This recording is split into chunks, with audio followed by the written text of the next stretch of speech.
Ah, t'es figé là sur la. Bonjour et bienvenue dans l'almanach des Fées Célestes.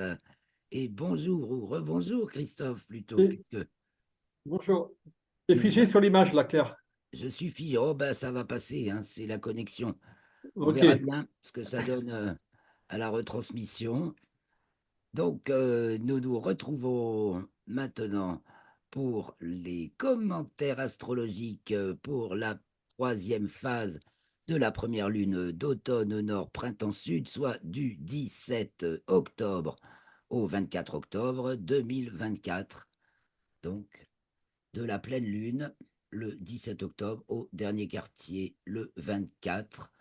C'est donc la troisième phase de la lunaison. Et maintenant, après le bulletin astronomique que je vous ai présenté dans la vidéo précédente, nous allons faire les commentaires sur les thèmes astrologiques de cette période. Bon, comme souvent, j'ai été coupé à mon insu, je ne fais pas attention aux messages d'alerte, j'ai été coupé dans mon timing et alors, disons qu'on on prend une formule qui est pour l'instant timée, n'est-ce pas, la formule gratuite chez Zoom. Mais c'est pas mal parce que ça me cadre la durée de la vidéo. Il ne faut pas que ce soit trop long. Donc c'est parti, on va essayer de ne pas perdre son temps. Merci pour vos likes, vos commentaires et vos partages. C'est vachement bien. On est de plus en plus nombreux. Ça me fait grand plaisir. J'espère que je réponds bien à vos commentaires qui ne sont pas encore trop nombreux. Ça va, je ne suis pas encore submergé, mais je fais attention à les regarder au moins une fois par semaine. Donc c'est parti. J'ai fini peut-être de vous montrer les images que j'avais bien sûr été coupées dans enfin j'ai été coupé dans la présentation dans la vidéo précédente. Donc c'est là. Donc on en était J'ai. au Ouais, lancement là. ouais. On a parlé des lancements spatiaux. On va peut-être en reparler aussi. Une petite image de Jupiter. Bon, voilà, on voit la rotation rapide de Jupiter, puis après, avec les astuces, on la fait revenir en arrière. Et quelques images d'une éjection de Mars, une éjection Je de vois, masse coronale. Donc, voilà, avec je la vois taille de la strictement rien, Claire. Terre. Bon, On continue, génial, ça a coupé, bon. mais ça n'a pas coupé. Alors, on peut Ben continuer. voilà, ça devait arriver. Super. Il y avait un mot, oui, le temps est mauvais. Là, il a fait grand vent et maintenant, ça y est, il pleut. Ça sent la tempête encore, hein, c'est pas le beau temps. Et donc, je repartage mon écran. J'espère que tu verras. Donc, j'en étais aux éjections de masse coronale. Il y a une Ouais, ben non, je photo vois rien. que j'ai partagée. Ah, oui. Ça vient, ça vient. Laisse le temps au temps quand même pour les ondes d'arriver. Voilà. Et donc, on voit la taille de la Terre en relation comparée à la taille de l'éjection de masse coronale du Soleil. Il y en a eu plusieurs avec des énormes éruptions et qui ont provoqué des éjections de masse coronale en direction de la Terre, ce qui nous a provoqué les aurores là du 10 octobre encore. Et peut-être, bon là ça se calme ces jours-ci, mais peut-être il y en aura d'autres. Et puis le champ du coronographe Lascaux C3, dont on voit les éjections de masse coronale, mais on voit la comète Tsushinshan qui traverse et le coronographe, tout comme la Terre, on est dans le plan de l'écliptique, et la Terre, on traverse le plan de la comète, et ça fait cet effet-là sur le coronographe. Voilà, ça devient plus qu'un trait fin, le tracé de la comète. Et du coup, une tache solaire, et j'ai quelques photos de cette fameuse comète, justement, donc celle-ci, par Michael Jagger, un des grands photographes de comètes. Celle-ci, où on voit son reflet dans un lac. Et donc, dans l'image précédente, où on la voyait dans le coronographe, à ce moment-là, elle a développé une contre-queue. Et il y a aussi une photo que je partage au moins sur Twitter. Inscrivez-vous à mon réseau Twitter, enfin au réseau Twitter de Rocastre et au groupe Facebook, parce que j'y partage des tas de trucs en plus. Voilà.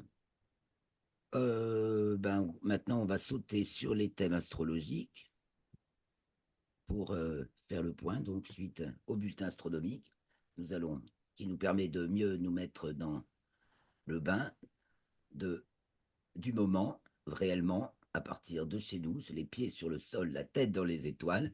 Et maintenant, on réfléchit sur les configurations particulières qui rythment ces moments. Donc, j'étais revenu sur le 13 au moment de le 13, le jour du lancement réussi du Starship 5. Donc, c'était plutôt quand même. Donc, la Lune était encore en Verseau. J'ai pas fait le thème, mais c'est intéressant quand même. C'est le jour de la conjonction Mars-Jupiter en Gémeaux, donc un signe d'action victorieuse. Hein. Quoique au carré de Saturne, mais ils ont vachement bien, ils sont très intelligents, ils ont de très bons ingénieurs, une bonne équipe galvanisée et ils ont réussi le pari difficile, archi difficile. C'est une grande étape. Voilà, c'est ce qu'on peut voir dans l'héliocentrique. Et ensuite, on va revenir à notre pleine lune du 17. La lune, oui, elle est bien dans le signe du Bélier. Donc, pleine lune, elle est au milieu de la journée, donc, puisque le soleil est culminant et la lune au fond du ciel. Alors, ouais. Jupiter se couche ou est couché. Donc, c'est un ascendant fin Sagittaire. Donc, sens des ensembles et totalités avec Jupiter en Gémeaux, un thème très structuré, très dynamique. Mais alors, ouah, il y a de la structure, hein, ça se tient bien. Il n'y a aucun décrochage et aucune polarité qui décroche toute seule dans son coin dans ce thème.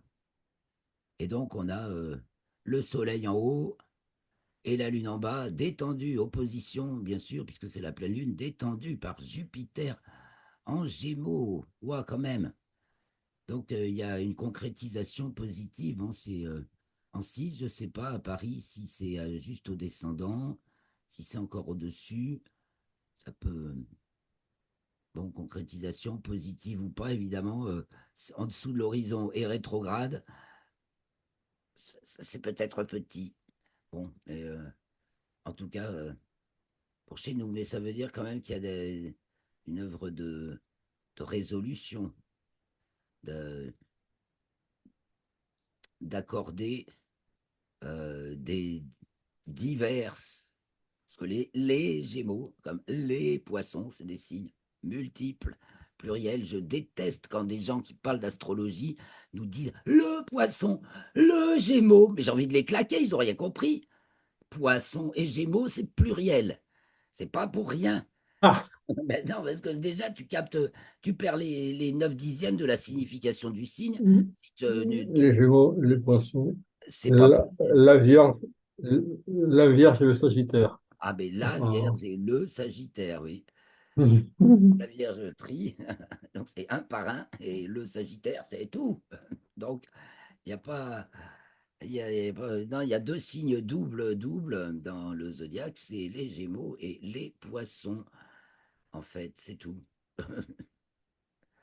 C'est des signes mutables. Mais les deux autres mutables, effectivement, Vierge et Sagittaire, ne le sont pas. C'est-à-dire des signes de fin de saison.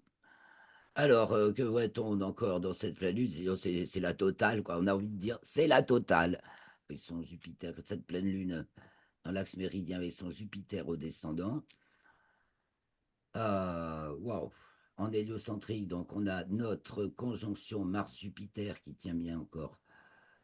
Pôle tensionnel avec Saturne, non, c'est l'existence, hein. L'existentiel, faut se battre, hein. C'est tendu là. Le spirituel, mystique, en revanche, c'est cool, hein. On peut le voir simplement comme ça. Et puis, ben, il y a beaucoup de disparus et beaucoup de communication aussi avec.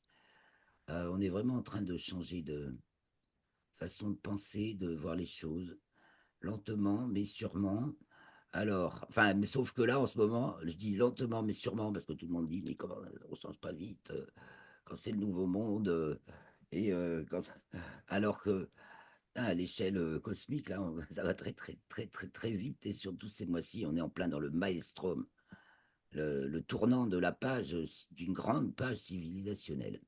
Alors, revenons sur la semaine qui nous intéresse, donc du 17 au 24 octobre 2024.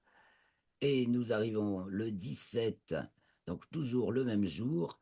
Après la pleine lune, la lune entre dans le signe du taureau à 19h59. Et donc, c'est environ 12 heures plus tard. Et en tout cas, pas tout à fait, mais Jupiter se retrouve à l'ascendant. Donc, ce Jupiter va être bien marquant là, hein. Ce Jupiter qui détend la pleine lune, l'opposition est encore marquée, hein. Donc, c'est constructif. Bon, il y a des difficultés d'ordre rapport avec Neptune, donc existence de la transcendance. Il y a quand même des trucs ataviques de croyances qui sont toujours là et dont il faut se détacher. C'est ça que ça nous dit, hein, Saturne, Neptune, achevons de nettoyer nos croyances obsolètes. Elles ont peut-être été utiles, fut une époque, mais là maintenant, on fait table rase de, de tout ce qui n'est plus, de tout ce qui n'est plus utile pour notre nouveau monde qui arrive à grands pas. Là, on fait à nouveau un pas en arrière relativement à Saturne et Neptune. On va en reparler parce que c'est une conjonction vraiment très importante et le fait qu'elle se passe à la jonction Poisson-Bélier au premier degré du signe du Bélier à peu près. euh, Déjà, des conjonctions Saturne-Neptune, il y en a tous les 30 et quelques, 36 ans. 36 ans. 36 ans. C'est intéressant. Et elles se produisent donc, pendant ce temps-là, Saturne a Ben, fait un tour et deux signes, n'est-ce pas? ouais, Un tour et trois signes. oui. Un tour et trois signes, en Ben, fait. non, 30 non, 36 ans. 30 Enfin, ans, et ben Saturne reste 2 ans et demi en moyenne. plus, ouais, c'est plus Un 6 tour ans. complet. Un cinquième. Un tour Plus complet, un 29, cinquième. un tour complet, 29 ans et des poussières de Saturne. Ouais, Et il reste à peu près 2 ans et demi dans chaque signe. Donc, ça fait trois signes de plus pour 36. 29, d'accord, ouais, oui. 36. Donc, la précédente était donc il y a 36 ans, hein, au début. Capricorne. Elle était début Capricorne, avec Le mur de Berlin. Uranus 91. Oui, C'était Uranus, Neptune, 89, Saturne 89. 89. Et là, ça a été wow. Le C'est mur de Berlin. l'amorce. Là, c'est l'amorce. Mais l'amorce hyper importante, parce qu'on avait Uranus avec. Donc, c'était la conjonction Uranus-Neptune qui, elle, ne se reproduit que tous les 180. Celle d'avant, c'était Ouais, début d'accord. 19e siècle. Donc, 1989, La, la c'était. triple. Et là, on l'a triple avec Saturne. Donc, c'était. Et Ah, en d'accord. Capricorne, c'était vraiment l'amorce du nouveau monde. Voilà. La chute du mur de Berlin. Oui, et tout le début de ce nouveau monde qui est en train maintenant de prendre corps quand même, hein. On a une vision un peu déformée en France, notre info franco-française, si on n'en sort pas. Mais oh là là, il y a tellement d'alternatives de qualité, vraiment, qui nous ouvrent les yeux des autres parties du monde, comment les ailleurs on est libéré du carcan académique français, parce que moi, ça me pourrait réduire ça à appeler le carcan académique français à tout point de vue, parce que ce soit cosmologique, que ce soit idéologique, justement, que ce soit scientifique en général, wow, on est les plus bornés. Alors, on apprend à en sortir. Ou les plus dociles, à moins qu'on on se, on se libère, justement. C'est un jeu entre esclavage et libération. Alors, on remarque aussi, tiens, que Mars et Jupiter sont à leur déclinaison, sont en parallèle de déclinaison nord élevée, très élevée, alors qu'elles sont conjointes aussi en Gémeaux. Mars et Jupiter, allez, un petit coup d'œil sur le RET. Le petit Mars active, le grand Jupiter qui compose. Alors, j'aime mieux vous dire que ça y va, il y a des bras à l'œuvre en commun.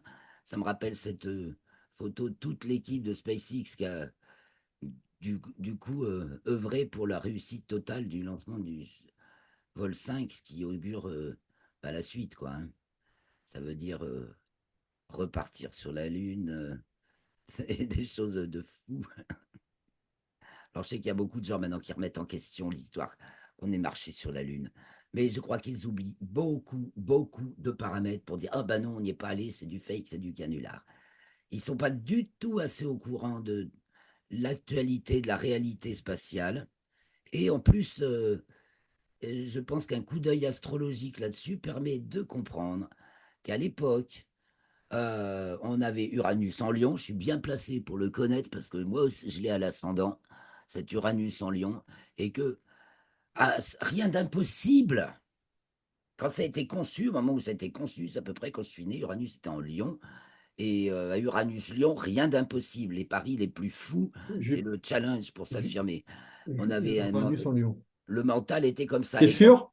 oui, quand ça a été T'es sûr que décidé là? par Kennedy, quand ça a Ah, été quand ça a en été décidé. 63, et quand ça a été réalisé, Ah, il était en d'accord. vierge. Donc la vierge En va mettre balance. sa méticulosité. Non, non, en 73, elle arrive en balance. Non. Uranus était en vierge en 69. J'ai Et bah oui, alors, Uranus, Saturne, ouais, on avait Uranus, on avait l'opposition. j'ai j'ai- Tu la connais j'ai la bien? conjonction. Voilà. Ouais. Ben, j'ai la conjonction Soleil-Uranus en balance pour ma naissance en À 69. 69, oui, ah oui, 69, c'est quand ils ont marché. Alors le début, ah oui, donc d'accord. Je l'ai fait le thème, on en reparlera parce que on va dire Ouais, on en des reparlera, hein. bêtises, mais je repense beaucoup à cet Uranus-Lion qui fait que on y va. Puis en plus, Oui, d'accord. j'ai euh, j'ai récupéré le DVD d'une conférence à laquelle j'avais assisté en décembre 2015 aux rencontres de Top Secret où le conférencier nous avait montré 4000 photos de la banque de données Apollo de la NASA qu'il avait récupérées avant qu'elles ne disparaissent. Et ensuite, elles ont disparu. Mais elles existent, elles ont bien existé, il y en a qui les ont récupérées. Euh, voilà. Donc, moi, ça me fait toujours penser quand même mon opinion sur le fait que oui, on y allait, c'est un tour de fou. Il y a suffisamment d'indices aussi, les gens ne suivent pas assez les news astronautiques. Euh, Tous ceux qui s'apprêtent à aller sur la Lune sont bien convaincus qu'on y est déjà allé, en tout cas, hein.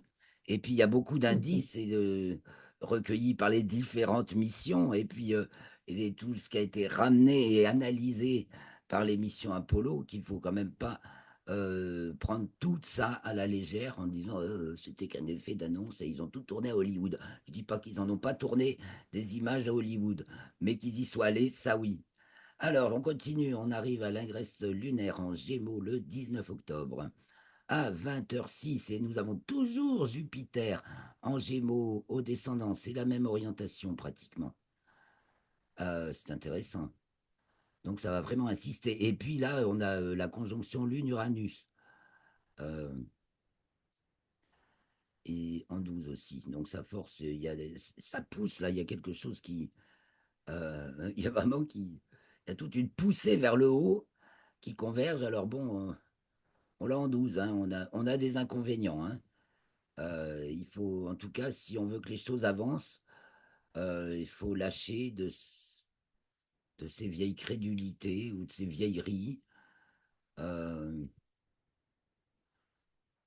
voilà, il faut oser se lancer dans le vide, hein. On a alors l'opposition Mars-Pluton qui, maintenant, oh là là, ce sera beaucoup de pluie encore, du mauvais temps.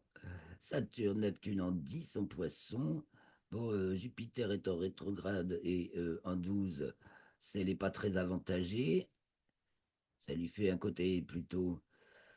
Jupiter, c'est positif, les Gémeaux, c'est positif, la 12, c'est négatif. Mais Jupiter est rétrograde. Donc, on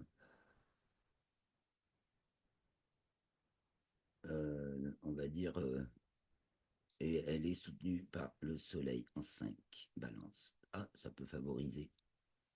En tout cas, on a. Qu'est-ce que t'en penses, point de vue météo, Christophe? Plafond, il est moche quand même, hein, le plafond, il est très moche. Là, c'est quand c'est le graisse lunaire Gémeaux, météo. Ah, c'est couvert. Couvert, oui, voilà, le plafond est moche, hein, c'est ce qu'on Oui, Premier coup d'œil, au premier coup d'œil, voilà. Et oui, Lune, Uranus, Jupiter peuvent pas faire grand-chose en 12. mais Jupiter est en rétrograde en ouais, plus, oui, c'est ça. Et Uranus est en taureau et rétrograde, et la Lune conjointe aux Pléiades, puisqu'elle entre dans le premier degré du signe des Gémeaux. Et voilà. Et Mercure est dans le signe du Scorpion en 5, trigone Saturne. Oh, il y a des ouf. Là, par contre, au niveau de la parole précise, je pense qu'il y a beaucoup de procès, de choses dégueulasses qui sont dénoncées en ce moment. Et là, ça va y aller. Mercure, Scorpion, n'est-ce pas? Ne mâche pas ces mots. Et d'ailleurs, elle est dans Scorpion, Scorpion pendant un petit moment. En héliocentrique, elle est en Sagittaire et opposée Mars, Jupiter, Gémeaux, carré Saturne. On a une figure un petit peu complexe, mais on voit bien tous les énormes morceaux là qui sont dénoncés aussi, hein, toute l'affaire Puff Daddy et compagnie là. Ah, ça tombe, ça tombe, ça tombe. Bon, amigos, on est accroché au bastingage. Alors on continue. Donc on voit aussi la haute déclinaison de Mars, Jupiter et d'Uranus, et la Lune qui s'y met dans ses hors limites zodiacales, n'est-ce pas? Puisque c'est le jour où elle sort des limites zodiacales. Youpi, hein, il y a quelque chose de très élevé qui, bien sûr, est freiné par des trucs qui le tirent vers le bas, mais quand même, là, on dirait que en 5, donc on est en 5, ça discute, Soleil balance en 5, il y a, il y en a quand même un aspect tensionnel du grand pouvoir, hein. Donc on a le carré, il faut en parler de ça. Le carré Soleil-Mars et le carré Soleil-Pluton, donc l'opposition Mars-Pluton, ce sont les trois pôles du ouais, pouvoir. Le grand pouvoir, alors un petit coup de RET, donc le grand pouvoir, c'est-à-dire Soleil, pouvoir de la Mars. représentation, de l'unique, c'est le 2 puissance 0, c'est l'image, l'idée, le modèle, mais ce n'est pas concret ou l'idéal.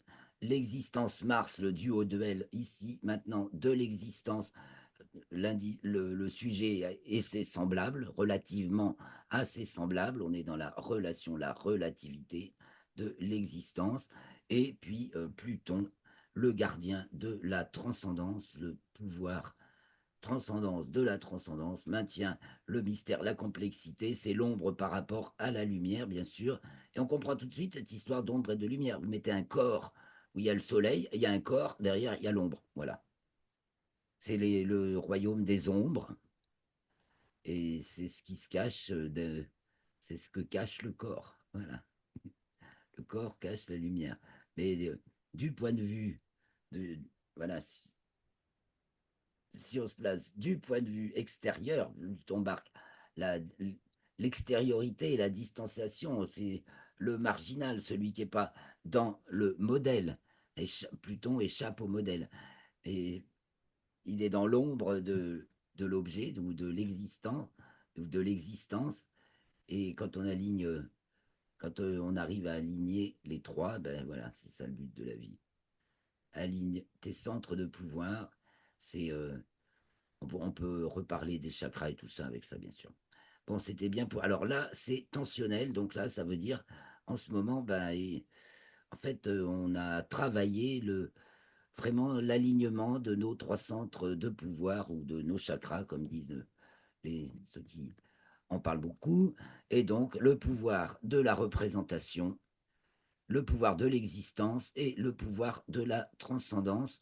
Donc, représentation dans la maison 5 et en balance, donc maison 5, existence du sujet, le pouvoir de l'existence en cancer et dans la maison 2, il s'agit de manger, hein, et le pouvoir de la transcendance en maison 8, frontière Capricorne Verseau, Pluton venant juste de reprendre son mouvement direct, et bien c'est le pouvoir du mystère et de la providence là qui, voilà, qui nous amène ce qu'on ne connaît pas encore, tout ce qu'on ne sait pas. Donc, on ne sait pas ce qu'on ne sait pas. Donc, c'est magnifique quand même, hein, ce qui se passe, hein. Enfin, ce qui. nous remue, et on va retrouver quand la Lune entre en Cancer le 21 octobre à 22h49 TU, soit le 23 à 0h49 à nos montres en France métropolitaine. Eh bien, on retrouve ce grand carré, enfin cette figure, ce double carré du Soleil à Mars et Pluton, donc cette figure tensionnelle du grand pouvoir, on la retrouve angulaire pratiquement, hein. Et donc il y a même un endroit en France, quelque part en France, où c'est complètement angulaire. Il faut que je Ah, m'entraîne. mais il faut voir à Paris, mais je C'est sais plus à pas. l'est. Bah, le méridien, on a le même. Donc, Ouais, mais l'ascendant. par contre, l'ascendant peut changer. Il se peut que Mars et Pluton soient. Ouais, ouais, Donc, on ouais. voit bien qu'il y a une destruction, une refonte, quelque chose de. Alors, Mars en Cancer, c'est global, hein, c'est une affaire globale. 112, Pluton, donc fin Capricorne, début Verseau. En Hélio, elle est bien en Verseau. Et là, elle fait son dernier. Ça y est, elle sort du signe du Capricorne, hein. Le début décembre, c'est définitivement en Verseau. Et encore, ça dépend des systèmes de coordonnées qu'on emploie, des éphémérides. Et il reste toujours une incertitude. Et en plus, c'est déjà variable selon le type d'éphéméride de coordonnées qu'on adopte. Parce qu'il y en a plusieurs, valides ou valables. Donc voilà, on est dans le flou impeccable. J'aime à rappeler cette expression de Jean-Pierre Nicolas qui qualifie Pluton le flou impeccable plutonien. Voilà. Parce que c'est Le flou l'exactitude même impeccable. et on ne peut pas la dire. C'est l'innommable. C'est l'exactitude même, la précision parfaite, innommable. Plus que la vérité, plus que la précision. On parlera de précision si c'est en vierge, par exemple.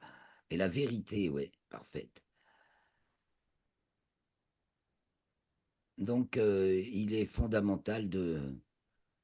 Là, il y a un écroulement, quoi. Il y a quelque chose qui se refond, en Alors, refonte la- totale. l'Ukraine, Mhm. l'Ukraine qui a commencé, la problème ukrainien qui a commencé à sur une conjonction Mars-Pluton.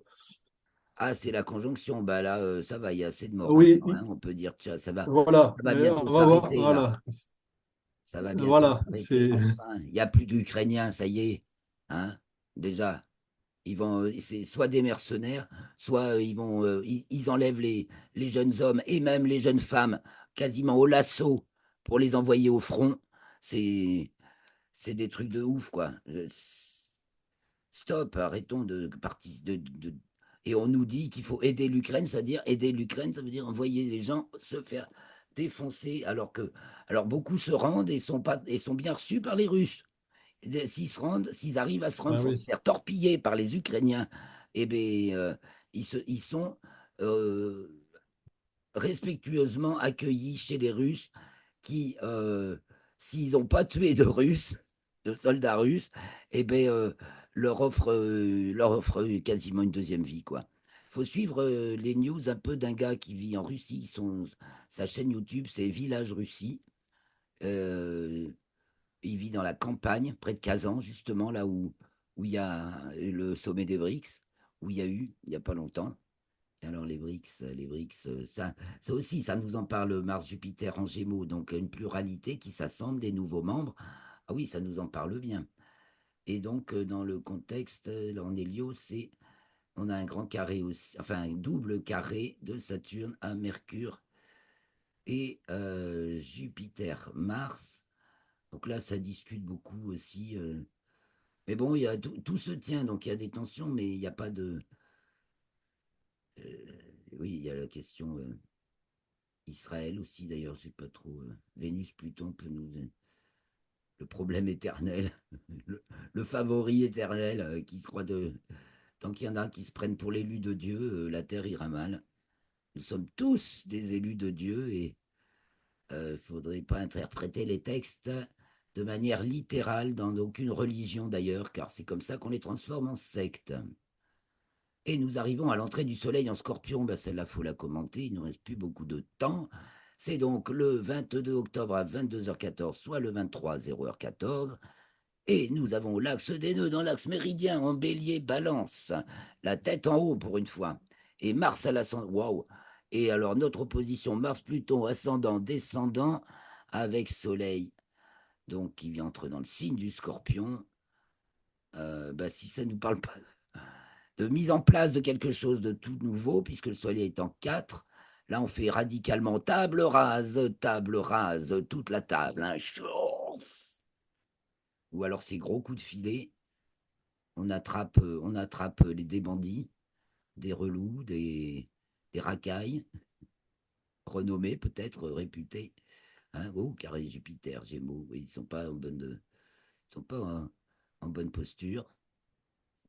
Là, Jupiter fait son petit décrochage de polarité tensionnelle.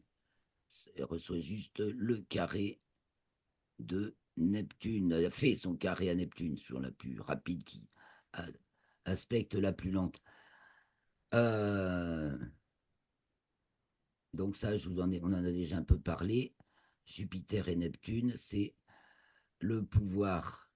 C'est les deux pôles ascendants dans le RET, donc un peu de RET. Regardons Jupiter et Neptune et Jupiter. Neptune qui remonte de la transcendance à l'existence, existence de la transcendance, donc manifestation des choses cachées dans la vie, ce qui vous prend, qui vous déroute, hein, parce que justement on n'a pas de référence par rapport à ce qui nous arrive.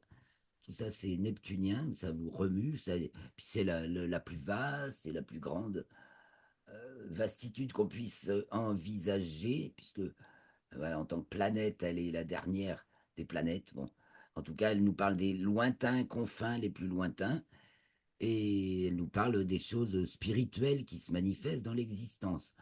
Et Jupiter qui va de l'existence à la représentation, représentation de l'existence, et qui donc amène concrètement à organiser des trucs, à commencer par le langage pour parler de choses voilà, et d'avoir une référence commune sur quelque chose, on lui donne un nom, et organiser les gens, organiser, voilà, l'organisateur, celui qui met de l'ordre, qui fait pousser, qui fait croître. Et donc, on a ces deux. Et donc, c'est le pouvoir temporel. Et puis là, il y a toute la foi religieuse. Donc, ça, à mon avis, ça va secouer là, ça secoue au niveau religieux. Voilà. Jupiter et Neptune, surtout Neptune étant en poisson. Ça Puis, secoue les religions, bah oui. hein, je crois, oui. Et Vénus en 5 en Sagittaire. Il y a des réseaux internationaux de petits amis, là. Euh, ça pique. Ça pique loin. Ce sont tes amis. Vénus reçoit, enfin, fait plutôt un carré à Saturne et un carré à Uranus. Euh,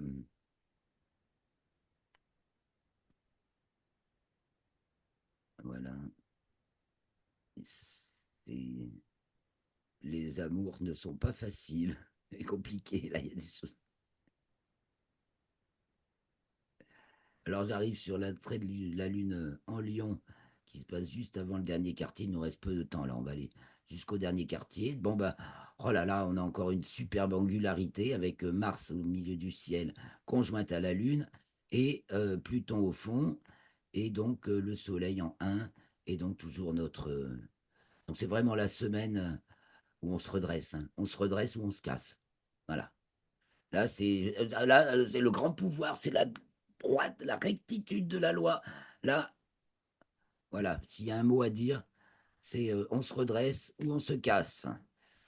On se casse, on s'en va, ou on se casse, on est cassé, quoi, hein. Et en plus, Hmm. il y a Uranus, là, qui en 8, c'est l'épée, là, l'épée de lumière. Hein, tout harmonique à Mars et à la Lune et à Neptune et à Pluton. Wow, parole de vérité, émergence d'une figure, hein, parce que là, d'un duo même, dirons-nous, hein, puisqu'on a Jupiter Gémeaux, puis là, c'est la conjonction Lune-Mars en Cancer, un duo pour mener un ensemble. Allez, j'arrive, parce que là, il nous reste 1 minute, 1 seconde, dernier quartier. Au dernier quartier, donc le 24, on a le Mercure à l'ascendant, donc merci les amis, là, ça va être, il va se passer des paroles bien piquantes. Merci pour vos likes, vos commentaires et vos partages. On se retrouve la semaine prochaine pour les prochains bulletins astronomiques et commentaires astrologiques de l'almanach des faits célestes. Mercredi, Mercredi, merci Christophe, merci à au tous, revoir. portez-vous bien, excellente semaine, merci de vos commentaires.